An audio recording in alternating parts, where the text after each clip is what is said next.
नमस्कार, आदाब, बहुत बहुत स्वागत है आप सभी का। डीबी लाइव देख रहे हैं आप। मैं हूं आपके साथ बुशरा खानम फहद। आपको पता है कि Bharatiya Janata party use and throw करने की चैंपियन है। जब उसको जिसकी जरूरत होती है उसका वो इस्तेमाल करती है। जब उसका इस्तेमाल या उसकी जो भी उसके साथ या जो भी उससे हासिल करना होता है उसे हासिल हो जाता है, वो उसको फेंक देती है।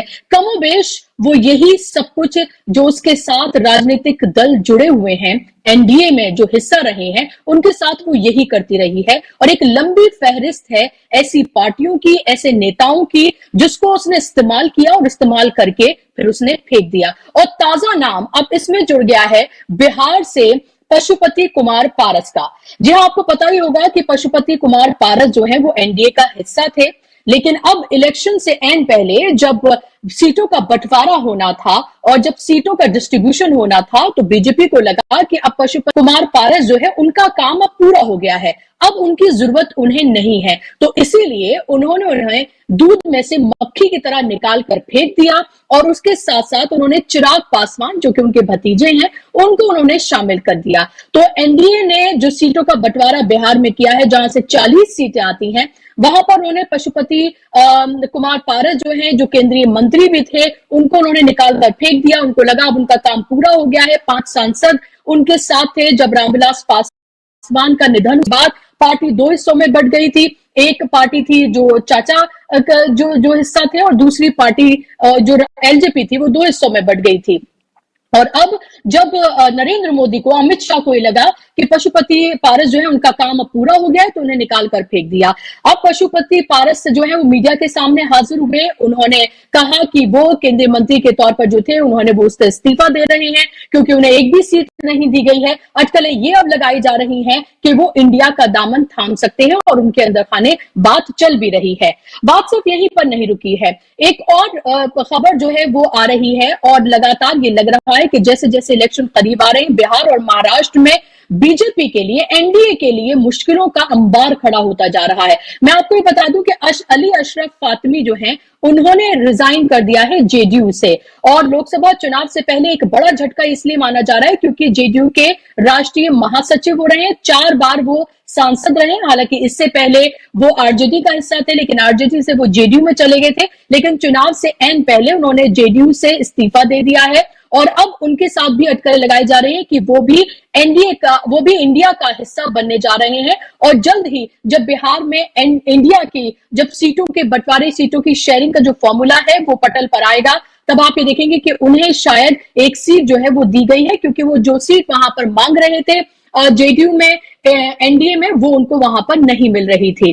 तो अब आप ये देखिए कि लगातार जो घटक दल हैं उनके साथ किस तरह का सुलूक करती हुई नजर आ रही है बीजेपी। पहले इस्तेमाल करो और फिर उसके बाद उठाकर फेंक दो। उससे काम ना पड़े तो पार्टियों को ही तोड़ दो। पार्टियों से भी काम ना बने तोड़ के, तो जो परिवार है उनको ही तोड़ दो। यानी कि कुछ भी करो, कुछ भी करके बस सत्ता में बने रहो। और ये वो पार्टी है जो सबको ज्ञान देती है इन तमाम इशू की। अगर हम बात करें महाराष्ट्र में, पहले से ही जो अजीत पवार ग्रुप है और जो शिंदे ग्रुप है, उनमें सीटों को लेकर फॉर्मूला सेट नहीं हो रहा है। दोनों ने अपनी अपनी मांगी है। जहां बीजेपी ये चाहती है कि वो सबसे ज्यादा सीटों पर वहां पर लड़े, वहीं शिवसेना अपनी मांगे कर रही है और अजीत पवार गुट अपनी मांगे कर रहा है। तो वहीं अब एंट्री एमएनएस की हो गई है। यहां पर आज राज ठाकरे ने अमित शाह से मुलाकात की है, दिल्ली वो आए हैं, और अभी अटकलें लगाई जा रही हैं कि वो 2 सीटों की मांग कर रहे हैं। वो चाहते हैं कि 2 सीटें उनको मिले।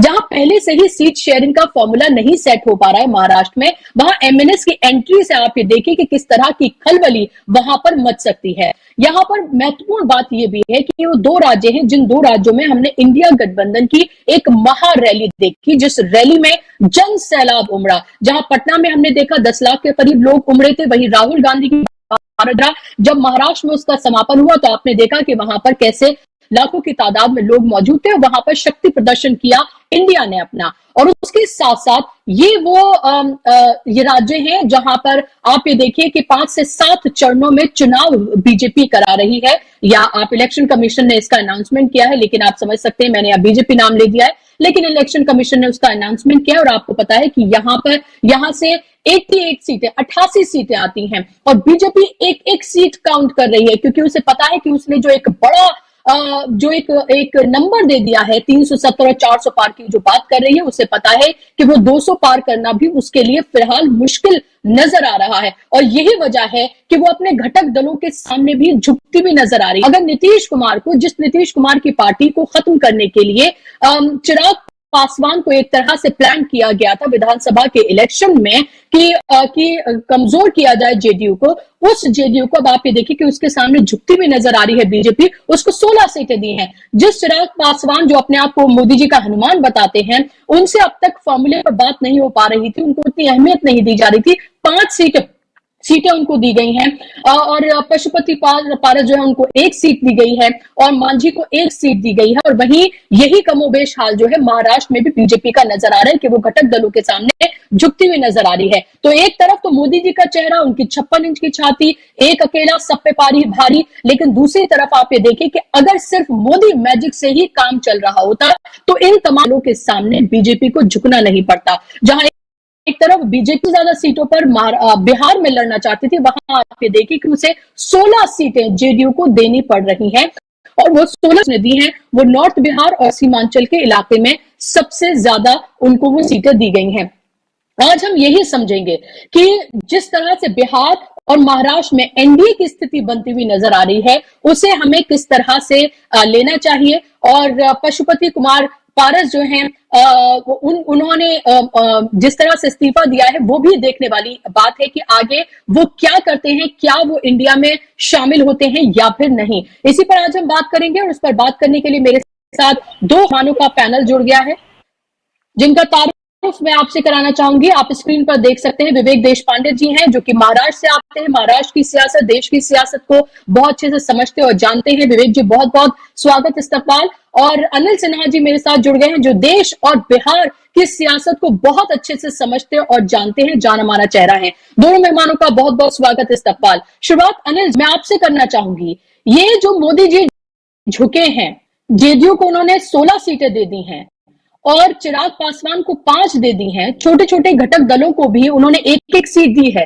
क्योंकि बिहार वो राज्य है जहां हमें समझना चाहिए, जहां सांप्रदायिक सियासत काम नहीं करती है, जहां मंदिर के नाम पर वोट नहीं मिलेगा, जातिगत समीकरण जो है उसी पर ही वहां पर बात बनती हुई नजर आती है। और जिस तरह से तेजस्वी यादव एक तरह से राजनीतिक हीरो के तौर पर न सिर्फ बिहार में बल्कि देश में उभरे हैं, उससे कहीं ना कहीं बीजेपी जो है उसके माथे पर पसीना है। क्या आपको लग रहा है कि इसी वजह से उसे ये सब कुछ करना पड़ रहा है? और पशुपति पारस जो हैं, उनको एक भी सीट ना देना तो यूज एंड थ्रो वाली जो उसकी राजनीति है वो एक बार फिर से यहां पर आई है बीजेपी की, जो एक सेल्फिश उसकी सियासत है कि अपने साथ ही जुड़े हुए जो घटक दल हैं उसको जब उनका इस्तेमाल खत्म हो जाता है या उनकी कम हो जाती है तो उनको उठाकर फेंक दिया जाता है। बिहार में जो किया है उन्होंने, उसमें दो तीन बातें समझना जरूरी है। बिहार में नहीं बल्कि आप पूरा देश के पैटर्न पे ही देखना चाहिए इसको।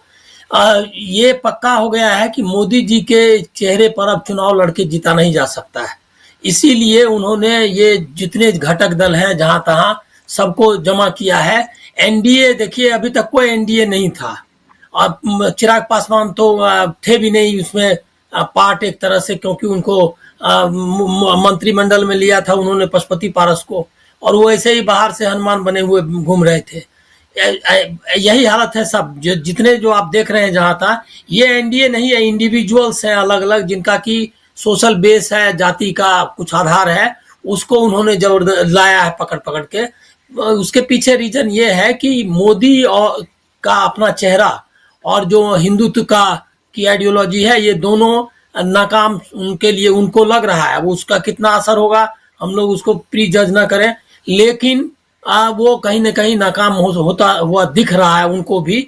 यही वजह है कि वो पकड़ ला रहे हैं। और ये एक्सपेरिमेंट उन्होंने पहले भी किया था, राजभर और ऐसे लोगों को इकट्ठा करके यूपी में, उसी को फिर से कर रहे हैं, मतलब रिपीट कर रहे हैं। इसमें एक चीज समझना चाहिए कि वो अब जो 10 साल में वो बार बार कर चुके हैं वही करने की कोशिश कर रहे हैं, कोई नया इसमें नहीं है। थोरो वाली जो आपने बात कही, तो ये तो नीतीश को बिहार में यहाँ पे अजीत पवार और एकनाथ शिंदे, इनको भी मालूम है कि 2024 का इलेक्शन जीतते ही जो ऑफ लोडिंग कहते हैं, इनको फेंक देंगे उठा के, ये उनको भी पता है।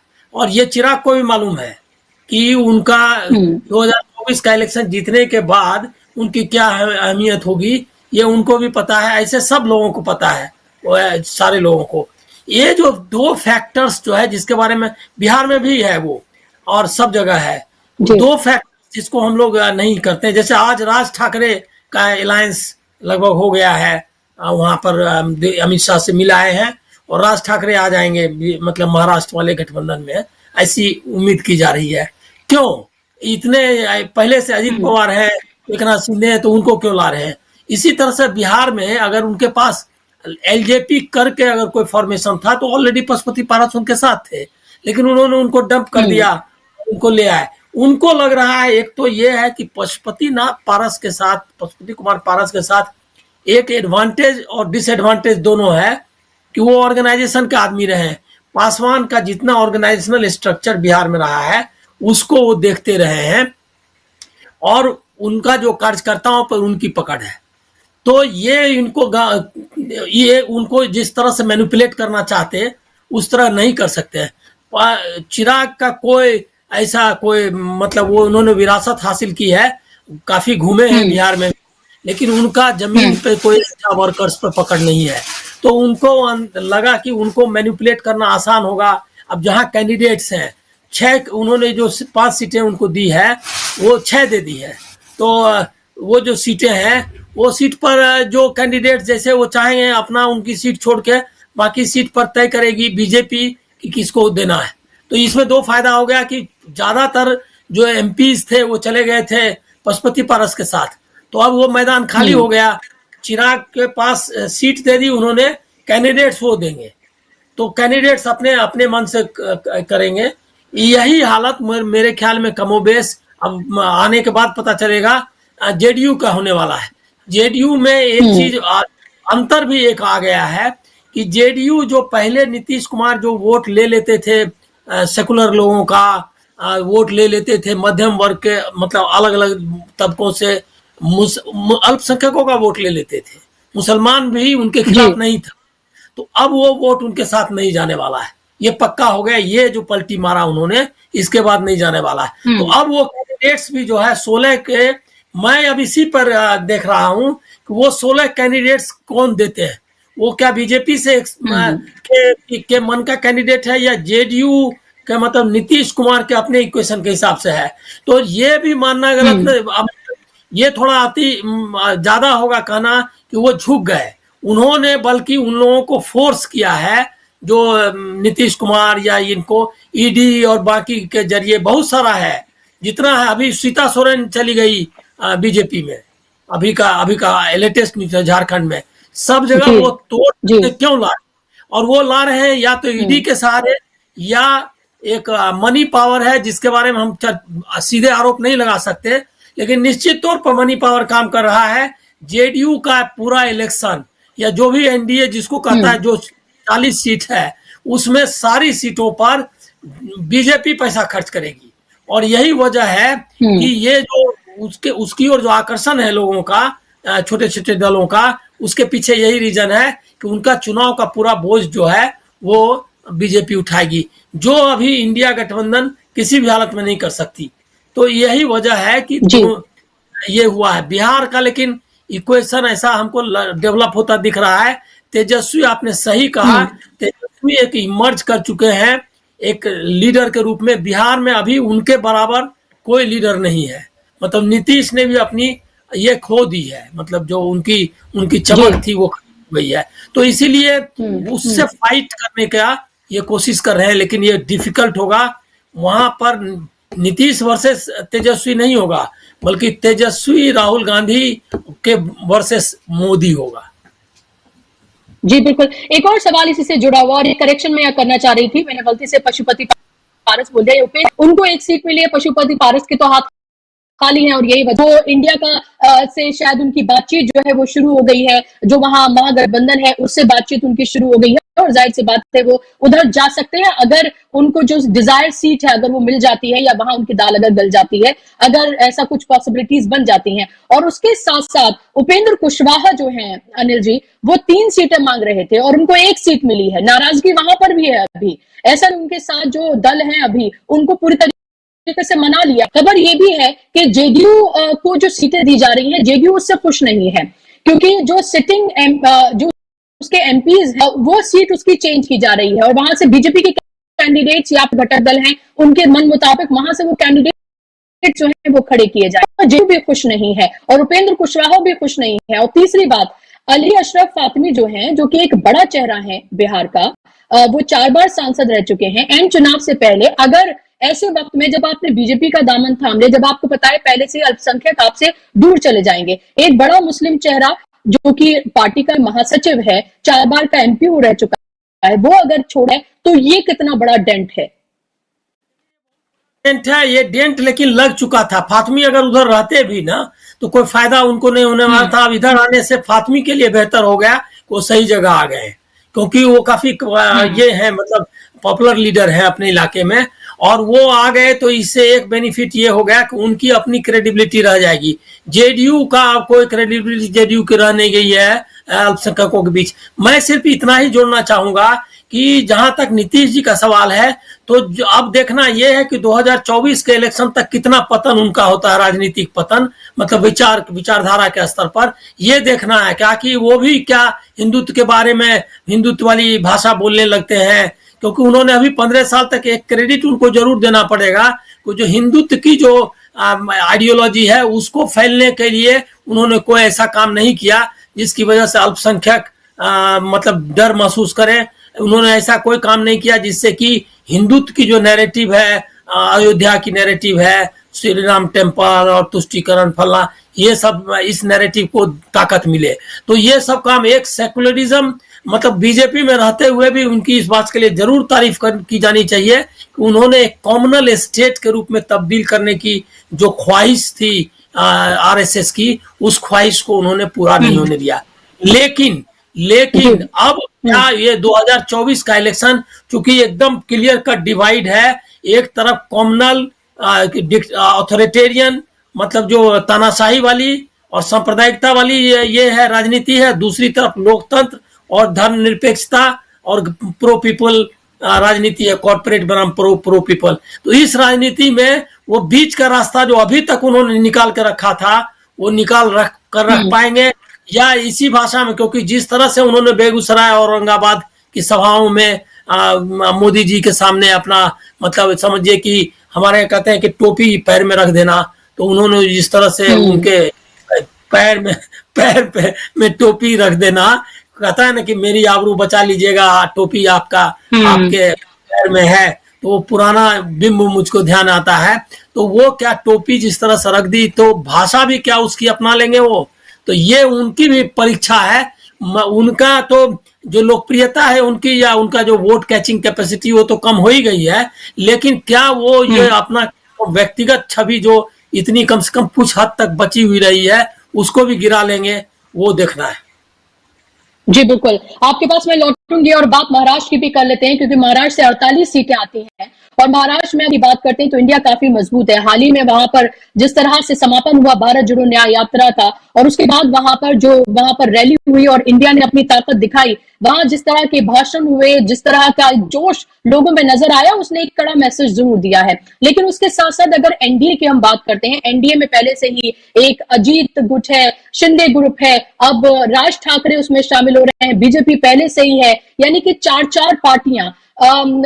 विवेक जी, कैसे इन तमाम पार्टियों को समझाएगी, बुझाएगी, सीट बंटवारा करेगी? राज ठाकरे 2 सीटें मांग रहे हैं, अजीत पवार पहले से ही नाराज चल रहे हैं, शिंदे जो है उनकी भी अपनी मांग है, ये फॉर्मूला पहले से ही नहीं सेट हो पा रहा है, उसमें अब राज ठाकरे की एंट्री कितनी मुश्किलें बढ़ाएगा ये पूरा जो अभी सीट शेयरिंग का फॉर्मूला जो सेट हो रहा है भारतीय जनता पार्टी के लिए महाराष्ट्र में, क्योंकि महाराष्ट्र से वो बहुत उम्मीदें लगाए बैठी है। महाराष्ट्र में हालांकि पहले से ही वो पूरी पीक पर है, यानी कि अब इससे ज्यादा सीटों की शायद उसको उम्मीद नहीं होगी, लेकिन पुराना रिकॉर्ड ही वो अपना कायम कर पाए। लेकिन अभी फिलहाल वो नर्वस इसलिए है क्योंकि उसने पार्टियों को तोड़ के अपने में सम्मिलित तो कर लिया है, लेकिन उसके समझ नहीं आ रहा है कि जो रायता फैला है उसको समेटा कैसा जाए। और अब उसमें एक और एंट्री। हेलो। जी हाँ बुशरा जी, हेलो जी, मेरी आवाज आ रही है ना? जी जी जी जी जी आ रही है। हाँ हाँ। देखिए बुशरा जी, मैंने महाराष्ट्र के बारे में मैंने कई बार आपके चैनल पर बाकी चैनलों पर भी मैंने ये बात कही है कि महाराष्ट्र में जो जिस तरह की राजनीति बीजेपी ने की है, जिसको कहेंगे कि कटिंग द सॉरी फिगर, ये मतलब इसी तरह से कई लोग कहते हैं कि बीजेपी के दो बड़े चाणक्य यानी मोदी और शाह है, और मैंने कई बार ये कहा है कि ये सच नहीं है, क्योंकि कई बार इन्होंने बहुत बड़ी बड़ी गलतियां की है और कहीं से भी चाणक्य न लगे इस तरह के मूव्स भी इन्होंने खेले हैं। तो महाराष्ट्र उसका सबसे बड़ा उदाहरण है। इसलिए मैं ये बार बार कहता हूँ कि अपनी आइडियोलॉजिकल पार्टनर रही पार्टी को उन्होंने जिस तरह से जैसे आपने दूध में से मक्खी की तरह बाहर फेंक दिया, ऐसा आपने पशुपतिनाथ पारस के बारे में कहा, थोड़ा सा मुझे उस पर ऑब्जेक्शन है। इसका मतलब ये है कि आप पशुपतिनाथ पारस को मक्खी और बीजेपी को दूध कह रही है, जबकि बीजेपी को दूध कहने से उसका स्टेटस बढ़ जाता है, तो ये शायद फटा हुआ दूध कहती तो मैं ठीक समझता।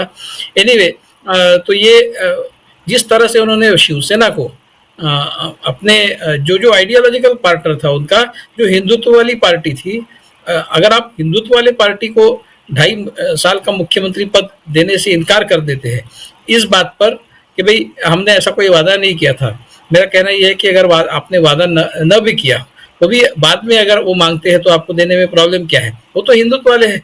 आप हिंदुत्ववादी लोगों को अगर न्याय देने वाली पार्टी है तो आपने उन पर अन्याय कैसे किया? आप उधर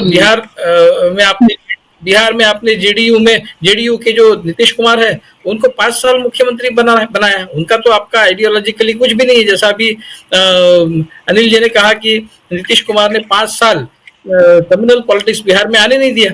तो जो पार्टी आपके पॉलिटिक्स को उसके स्टेट में कोई स्कोप नहीं देती है, उस पार्टी के लीडर को आप 5 साल मुख्यमंत्री बनाते हो।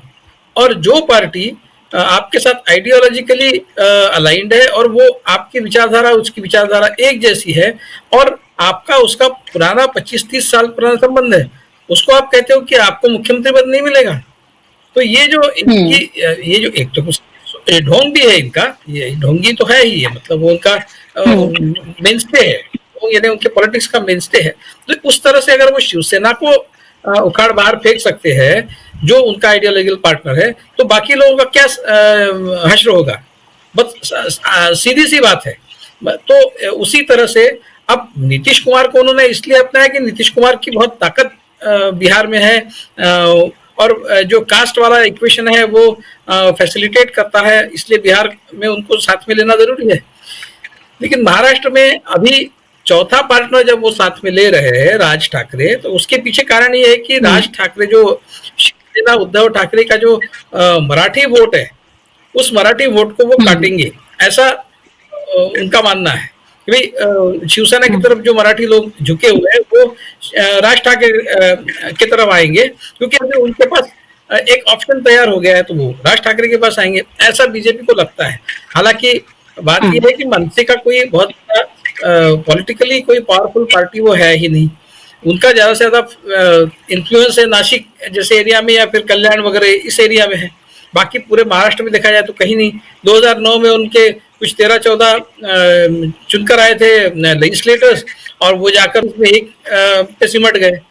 तो अभी शायद वो बॉम्बे साउथ में या नॉर्थ में, साउथ में शायद वो बीजेपी उनको कुछ अकोमोडेट कर सकती है, इस तरह की खबरें हैं। वो जो बाला नांदगांवकर है उनको दे सकती है वो सीट, इस तरह की कुछ खबरें हैं। लेकिन वो बहुत ज्यादा कुछ मैजिक कर पाएंगे ऐसा नहीं।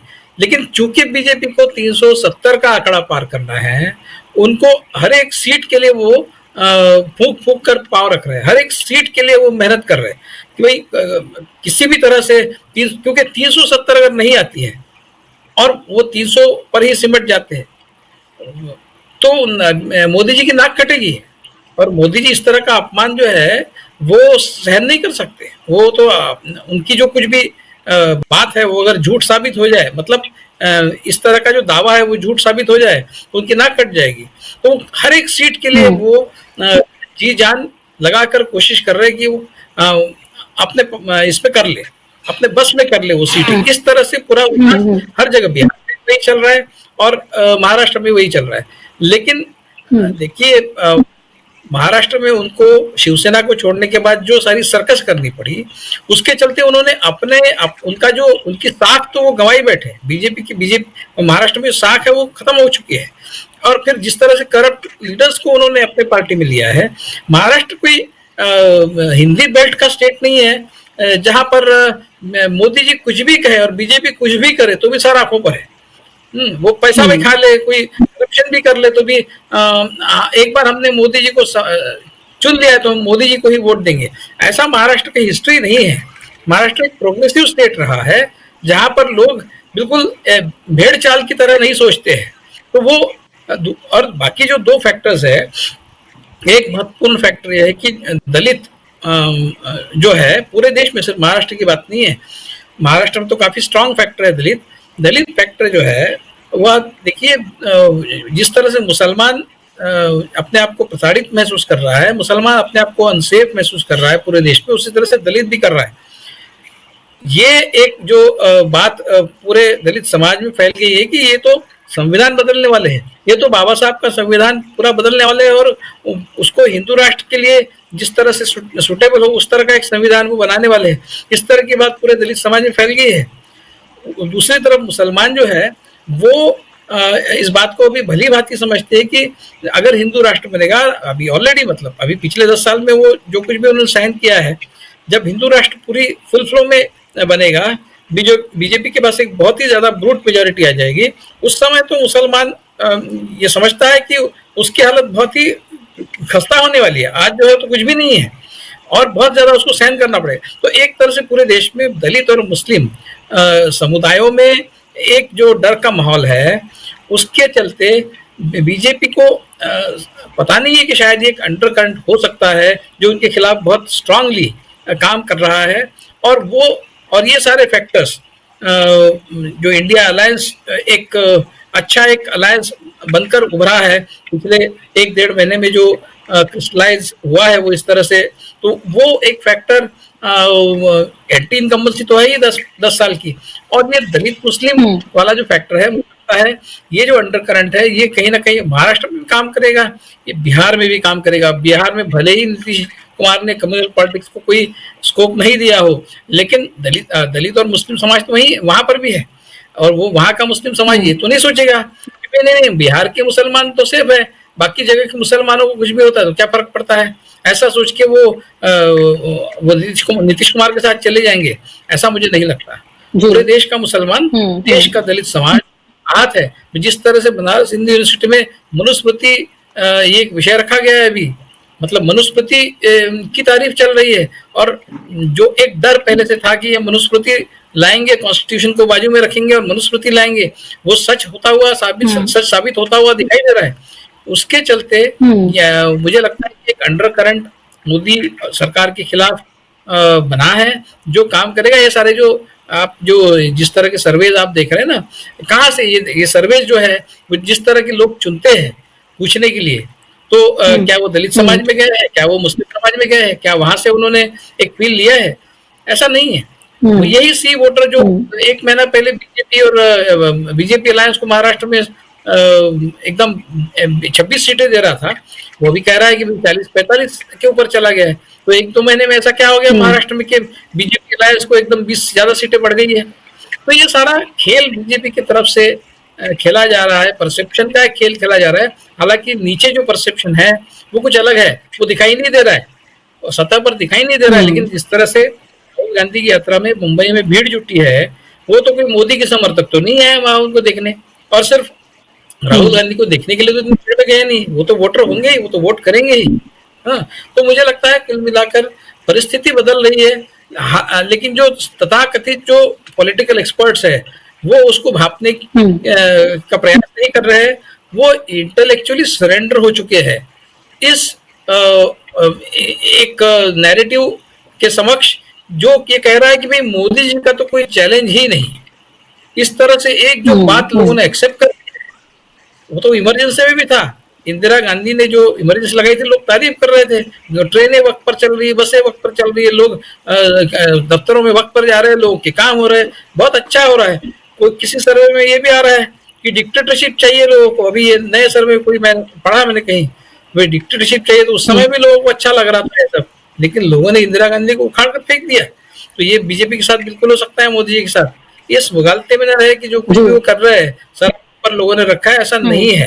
तो कुल मिलाकर इस बात का विश्वास करना चाहिए कि लोग कुछ बदलाव चाहते हैं, और उस भावना को टैप करने की बचे हुए 1-1.5 महीने में इंडिया अलायंस ने जी जान लगाकर कोशिश करनी चाहिए। बिल्कुल ये बाजी पलट सकती है। कम से कम ये तो हो ही सकता है कि जो एनडीए है उसको मेजॉरिटी मिलने से तो आप रोक ही सकते हैं। एनडीए को नहीं रोकेंगे तो बीजेपी को तो रोक ही सकते हैं। 230 250 तक उसको रेस्ट्रिक्ट कर सकते हैं। वो एज गुड एज बीजेपी की हार ही होगी। तो उसके लिए दमखम के साथ खड़ा रहना होगा और लोगों के प्रश्नों को सामने रखना होगा, और हिंदुत्व और भावनिक मुद्दों से परहेज करना होगा। जिस तरह की बात कल राहुल गांधी ने की, बिल्कुल नहीं करनी होगी। हिंदू धर्म में शक्ति का कंसेप्ट है वगैरह, इस तरह की बोगस बातें बिल्कुल भी नहीं करनी चाहिए, क्योंकि उनके ट्रैप में आपको नहीं आना है। उनका ट्रैप है हिंदुत्व और भावनिक मुद्दे, उसको दूर रखिए। आप सिर्फ लोगों के प्रश्नों पर भिड़े रहिए और देखिए कि बिल्कुल बाजी पलट सकती है। बुशरा जी।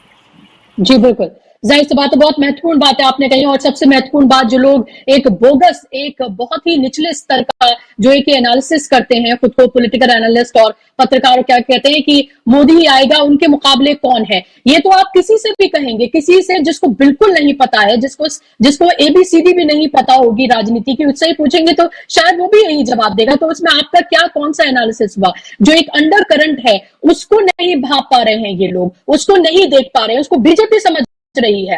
बीजेपी को ये बखूबी पता है, आरएसएस को ये बखूबी पता है कि उनके खिलाफ हवा बह रही है, और इसीलिए वो एक एक सीट पर काम करते हुए नजर आ रहे हैं। ना कि एक एक सीट पर, बल्कि जहां वो खुद नुकसान नहीं पहुंचा सकते हैं इस बीजेपी, तो वो दूसरे दलों को लेकर आ रहे हैं। तो इंडिया गठबंधन के जो दल है उनको किस तरह से नुकसान पहुंचाया जा सके, उनकी सीटें जो है कम की जा सके, अगर वो खुद सीटें ज्यादा ना लेकर आ सके तो ये पूरा एक तरह से फॉर्मूला सेट करती हुई पर बीजेपी नजर आ रही है। और इसीलिए महाराष्ट्र में राज ठाकरे की एंट्री हुई है, जिस तरह से अभी विवेक जी सीधे तौर पर ये बता ही रहे थे। अनिल जी, मेरा सवाल आपसे ये है, इस पूरे गठबंधन में एनडीए के सबसे कमजोर कड़ी आप किसको देखते हैं?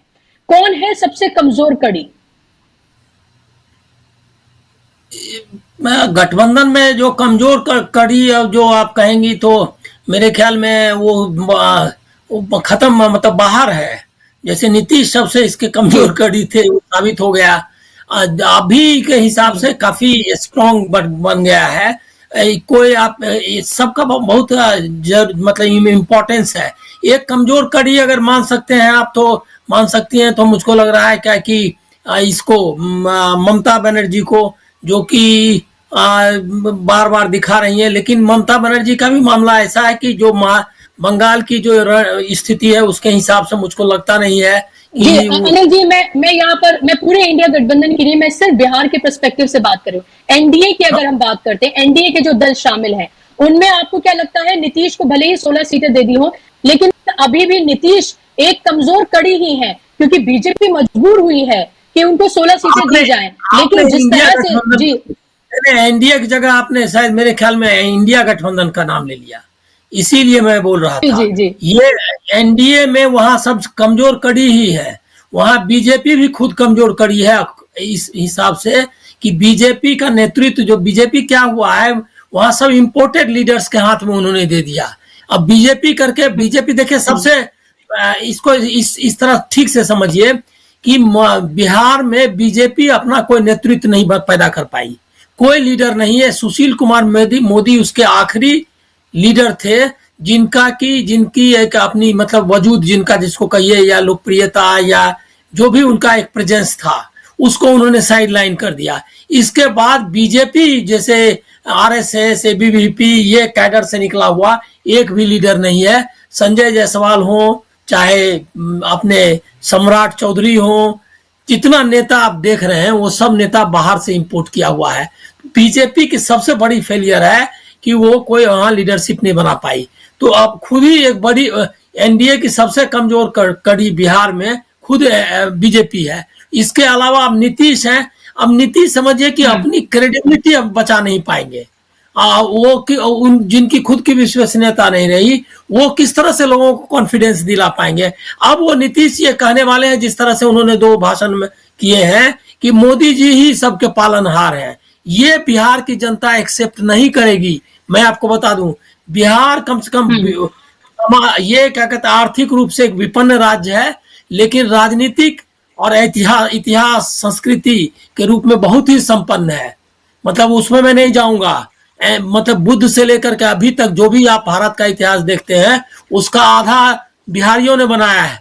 आजाद भारत का भी आधा इतिहास बिहारियों ने बनाया है। 77 से लेंगे तो आपको पता चलेगा कि मतलब कि जेपी हो, बाद में लोहिया भी बाहर से, वो सबका बिहार ही एक्सपेरिमेंट का ग्राउंड रहा। यहाँ तक कि जो नक्सलाइट मूवमेंट बंगाल में उखड़ गई जहां से वो शुरू हुई थी, लेकिन बिहार में आज तक जिंदा है। तो विचार की जो राजनीति है, जो कि प्रोग्रेसिव पॉलिटिक्स जिसको कहते हैं, धर्मनिरपेक्षता की पॉलिटिक्स, लोकतंत्र की पॉलिटिक्स, उसमें बिहार का जो चौक चौराहे पर जो बैठा हुआ सामान्य जन भी है वो भी इसको खूब समझता है। तो इसीलिए आप उसको धोखा नहीं दे सकते। वहां पर सबसे कमजोर कड़ी इस बार जो साबित होने वाले हैं वो चिराग पासवान है। चिराग पासवान का टेस्ट है और सबको टेस्ट पे लगा दिया है।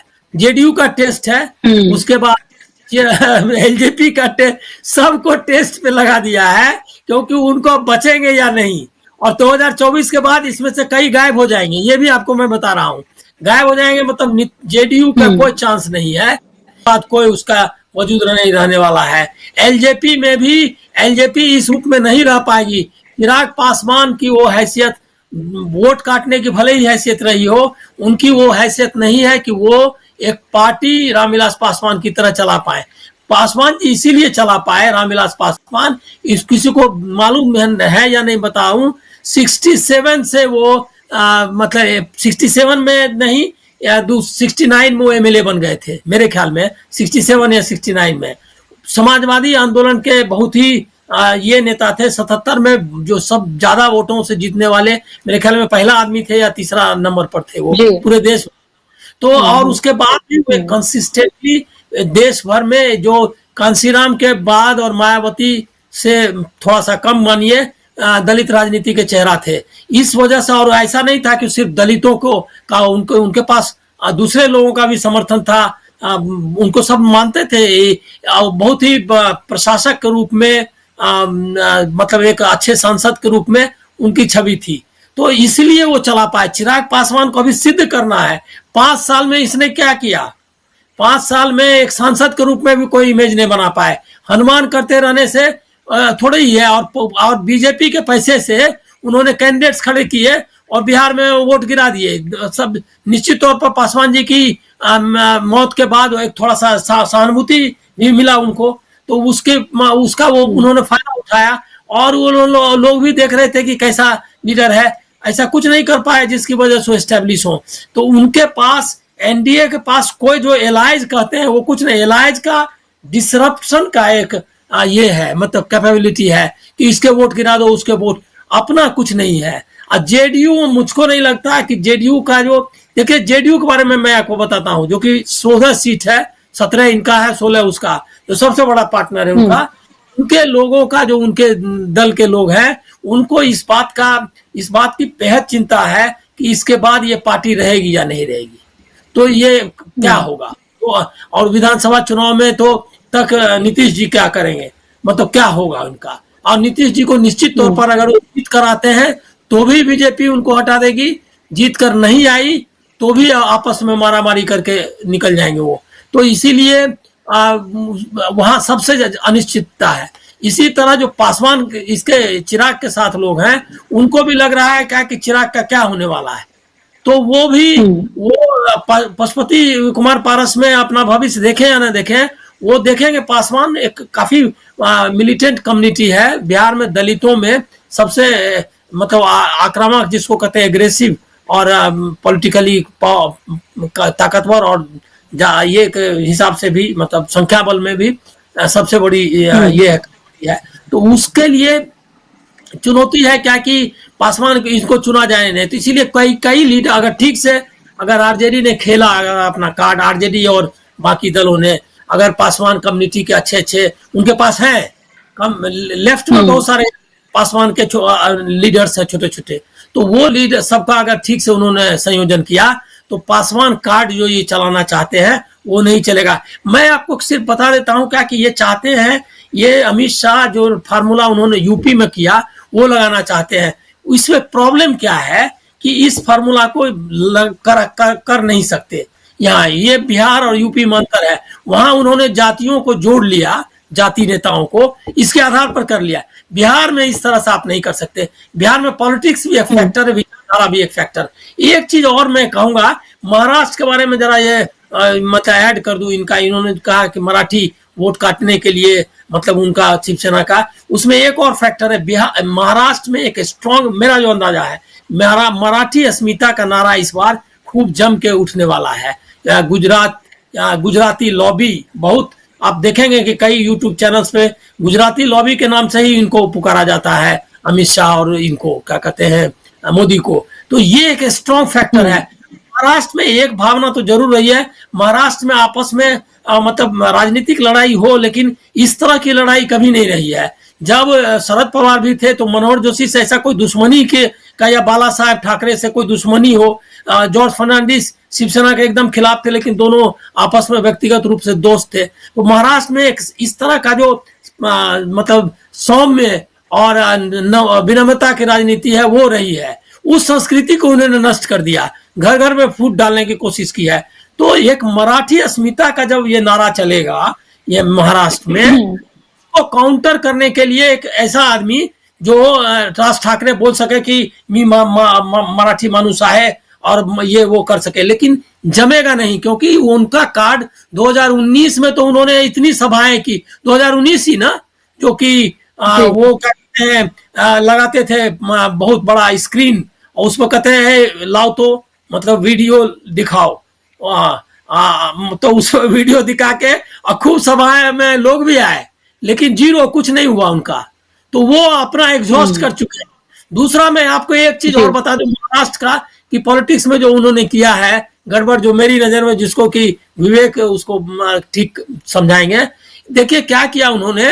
अब भुजबल और बालानंद गांवकर जो है, वो भुजबल का कैरियर मुंबई में खत्म करने वाला बालानंद गांवकर है। उसी ने भुजबल को हराया, क्या कहते हैं, जब वो कांग्रेस में गए तो शिवसेना से एक यंग नौजवान ने हराया, वो है बालानंद गांवकर। और वो मनसे में चला गया राज ठाकरे के। उनको छोड़ने का, बाला साहेब ठाकरे से निकलने का छगन भुजबल को एक रीजन राज ठाकरे भी थे। तो वो जो है राज ठाकरे को ले आए, तो भुजबल को काउंटर कर रहे हैं वो।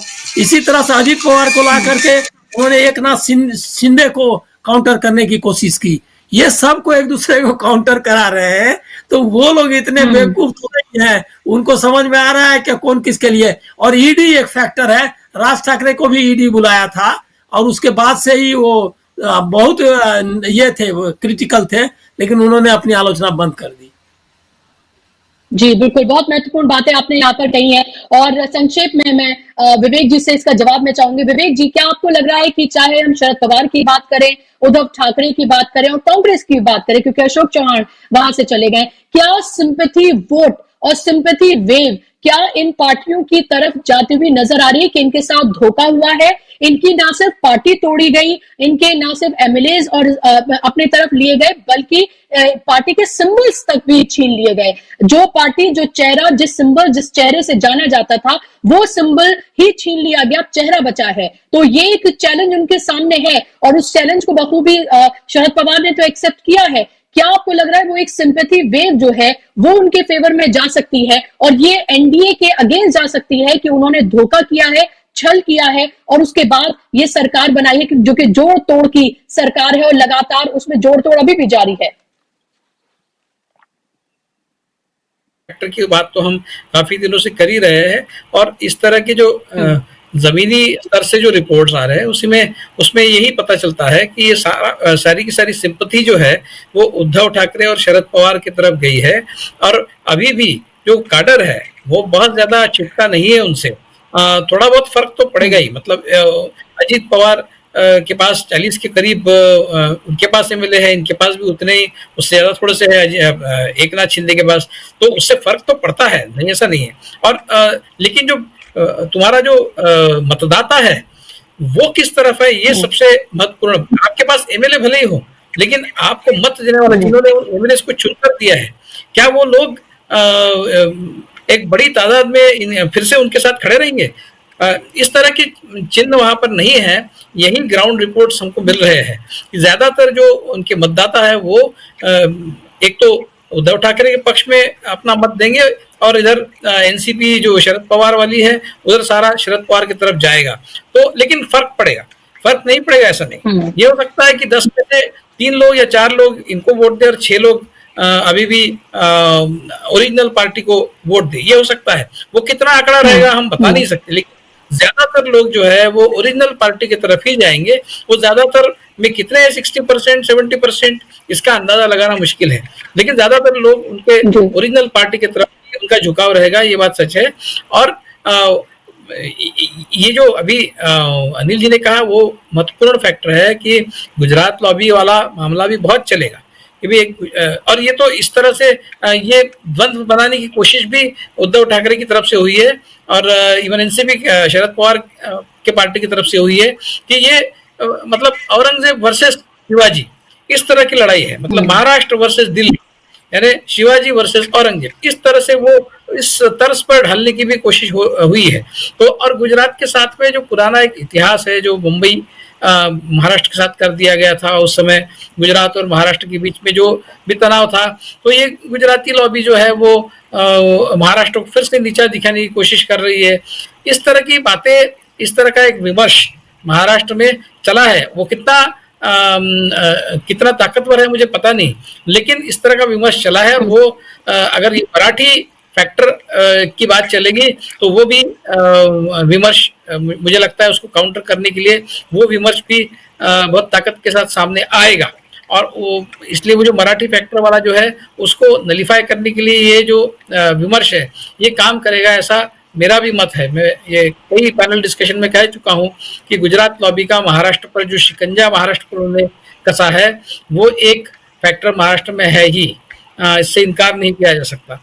तो कुल मिलाकर और जो मैंने दलित और मुस्लिम वाला फैक्टर बताया वो भी है, और दूसरा जो एक वर्सेस ओबीसी वाला जो फैक्टर है, बीजेपी जो समझती है कि ओबीसी के सपोर्ट से वो तर जाएगी, तो ऐसा नहीं है।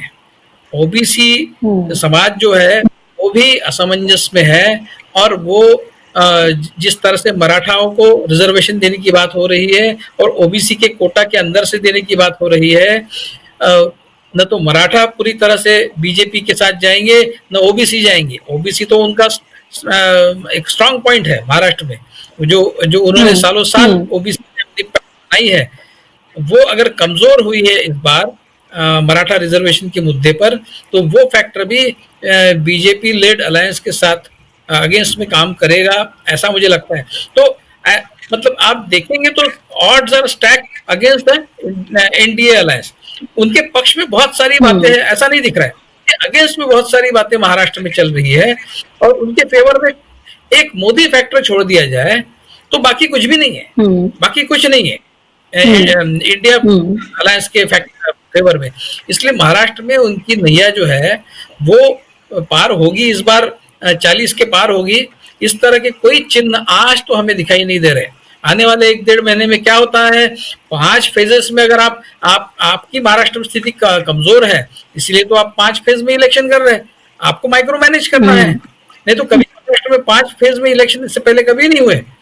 अब मराठवाड़ा जैसा एरिया जहां पर ये मराठा रिजर्वेशन का इशू सबसे ज्यादा रिलेवेंट बनता है, वहां पर 3 फेजेस में इलेक्शन हो रहा है। पूरे मराठवाड़ा में 3 फेजेस में है। कितनी सीट मराठवाड़ा में? विदर्भ में 10 है, मराठवाड़ा में मेरे ख्याल से 8 ही सीट्स है। तो उसके लिए आप 3 फेजेस में इलेक्शन ले रहे हैं मराठवाड़ा में। इसका अर्थ स्पष्ट है कि आपको कॉन्फिडेंस नहीं है इस बात का कि महाराष्ट्र में आपकी नैया पार होने वाली है, इसीलिए आप उसको माइक्रो मैनेज करना चाहते हैं। लेकिन ये हो सकता है कि अभी बाजी हाथ से शायद छूट गई है, और अभी समय जो जितना भी कोशिश करे, मुझे नहीं लगता कि बीजेपी को उस तरह का सक्सेस वो प्राप्त कर पाएंगे जिस तरह के सक्सेस की वो बात कर रहे हैं। पिछली बार 41 मिले थे, इस बार कह रहे हैं 45 के पार। ये बहुत ज्यादा संख्या वो बता रहे हैं। वो अगर 25-26 पर भी सिमट जाए तो भी मुझे आश्चर्य नहीं होगा, और जो एमपी अलायंस है उनको 27-28 सीटें भी मिल सकती है। इस तरह की स्थिति आज है। 1.5 महीने में क्या होगा ये हम नहीं कह सकते। आज अगर वोटिंग होता है, आज अगर पोलिंग होता है, तो पूरी तरह से इंडिया अलायंस एनडीए जो है उसका पूरा बड्याधार होगा। इस तरह की स्थिति आज है। तो देखते हैं आने वाले 1.5 महीने में ये सारा जो महाराष्ट्र की राजनीति क्या करवट लेती है और उसका फायदा और नुकसान किसको होता है। बिल्कुल, बहुत महत्वपूर्ण बातें हैं, और हमें ये भी देखना बेहद महत्वपूर्ण है कि एक तरफ हम ये देख रहे हैं कि एनडीए जिसमें 40 अब दल है ये माना जाता है, लेकिन आप ये देखें कि उन 40 दल के पास चेहरा सिर्फ एक है, वो है नरेंद्र मोदी।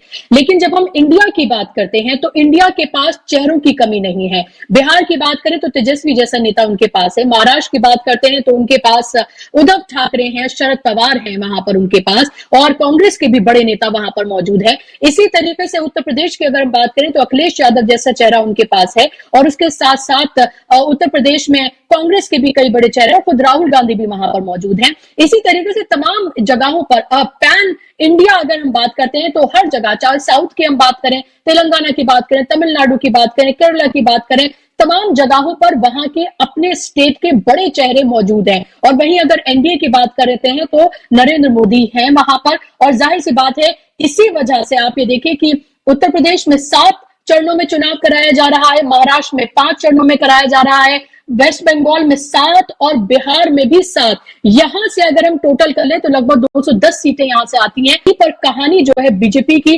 पूरी अटकी हुई है। सबसे ज्यादा वोट शेयर जो है इन्हीं राज्यों से आता है, और इन्हीं राज्यों में देखिए आप 7 और 5 चरणों में चुनाव जो है वो कराए जा रहे हैं, ताकि ज्यादा से ज्यादा मोदी जी को कैंपेन करने का मौका मिले।